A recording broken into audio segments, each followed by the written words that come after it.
Hey everyone, Anthony Fantano here, internet's busiest music nerd. I hope you're doing well. Let's talk about Gorillaz, the legendary virtual band who just dropped a brand new record, The Mountain, which in a matter of days has really become like a fan favorite. And behind the success of the record, its co-creators, Jamie Hewlett and Damon Albarn, have been doing tons of press, a lot of interviews and performances, even an SNL appearance that has been received pretty well. Not only has it been excellent to hear the band drop a record that is so quality this late into the project's existence, but it's cool to see its co-creators so engaged and ready to meet the moment at a time when they're both so deep into their respective careers. Now, in the midst of all of these recent interviews that Damon Albarn and Jamie have done, one of which was on this channel, and a very good one, if I might add. But Damon and Jamie have been dropping a lot of information and opinions on the project and music as a whole. And there's been one interesting statement that has caught a lot of Gorillaz fans by surprise, and it's the idea that Gorillaz should someday go on without Jamie and Damon and be passed on to the next generation, as it were, and just continue existing for as long as I guess there are people there to carry the torch for the next several decades. Do you think you'll know when Gorillaz has reached its final form? Then we pass it on to the next generation. Is that a possibility? We've talked about this. We will pass it on to the next generation, and it may be interesting to be just there in the background for the next generation to start off with, and then it would be fun to pass it on to a younger team. Yeah, we've talked about that a lot. Well, why not? The cartoon is more important than the people, although the people are very important. Well, Bob Clampett passed Bugs Bunny and Daffy Duck on to Chuck Jones. Cartoon is the idea. Which is a proposition that has a lot of people scratching their heads, and one that has me kind of like tense and nervous too, but also part of me kind of feels like, why the fuck not? Let's try it just to see what happens. And I guess here's my logic. One, part of the point of Gorillaz to begin with was to totally subvert the constraints that would normally be faced by a human band of real people who would over time either age or change considerably and eventually be faced with getting phased out in one way or another because they're people. They're not cartoons. They can't be kept perfectly in the same state forever or cryogenically frozen and only broke out to market a new album. So even though Gorillaz was actually created by real human people, Gorillaz itself is not supposed to be the real human people who created it. It is a virtual band. So why should it conceptually be limited to what its original human creators are able to do? And sure, I get that with that potential change comes the risk of Gorillaz massively sucking ass and really getting off track in terms of like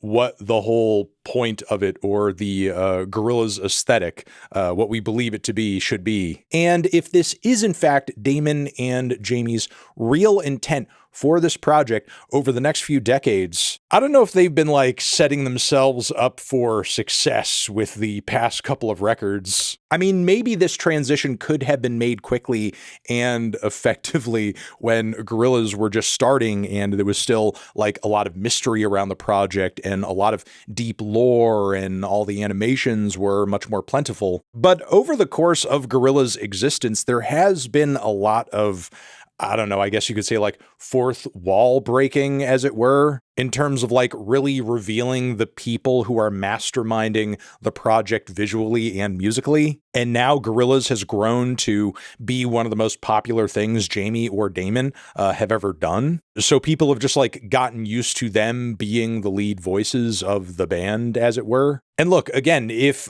things are going to be passed off, how soon are we talking? And are we currently thinking about creating a potential list of proteges to work into future projects so that when this eventually does get passed on, it's in safe hands? Because I imagine Jamie and Damon aren't just going to hand this off to anybody they just find on the street. So if they are going to be replaced, by who and where and when are we finding these people? Because I feel like if the process of, acclimating some other visual artists and musicians to take this project on entirely. If that is going to happen, like, does that process need to start happening now? I will also add further that, you know, some of the very negative responses that fans have had to this idea, please keep in mind you are putting a limitation on this project that most people don't even put on their real life favorite bands of humans. I mean, like, for example, there are tons of beloved and amazing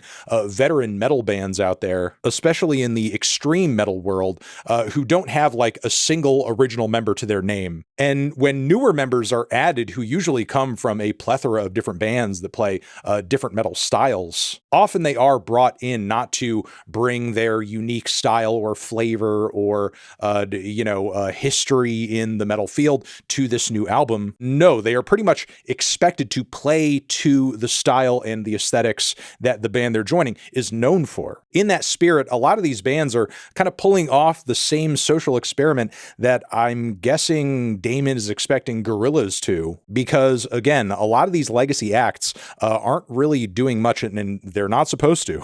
A lot of their fans want them to stay the same. These legacy bands are not like, switching it up into the twilight years of their career. They're playing to an idea and a concept, a vibe, a sound that was set years before them by their classic records that have defined certain lanes and niches within metal. And I don't see why in concept Gorillaz couldn't operate similarly. And look, over the years, the project has famously included the voices and collaborations of lots of different vocalists and rappers and instrumentalists, producers. So it's not like Gorillaz couldn't continue being sort of a collective collaborative project in that way. But would it still mostly be masterminded by a single person? Would that person take on the voice of 2D in the future? Would that person sing in the same exact way that Damon has been known to sing? It's a lot of different questions. And who knows? Maybe this could have just been a ridiculous idea that Damon threw out there just to throw out there to see how people would react to it. But I'll say myself personally, I'm not entirely negative on things moving in that direction. I would be curious to see how it would come out. I think I'm going to leave this thought experiment there, though. Let me know what you guys think about all of this in the comments. I'm sure you will. Do you think you could stomach or enjoy a Gorillaz album without Damon or Jamie involved? Do you think the project has potential to exist beyond their existence, or is its artistry, is its personality, is its musicality way too tied to their original visions for it to work with anyone else? Over here next to my head is another video you can check out. Hit that up or the link to subscribe to this channel. Anthony Fantano, Gorillaz, forever.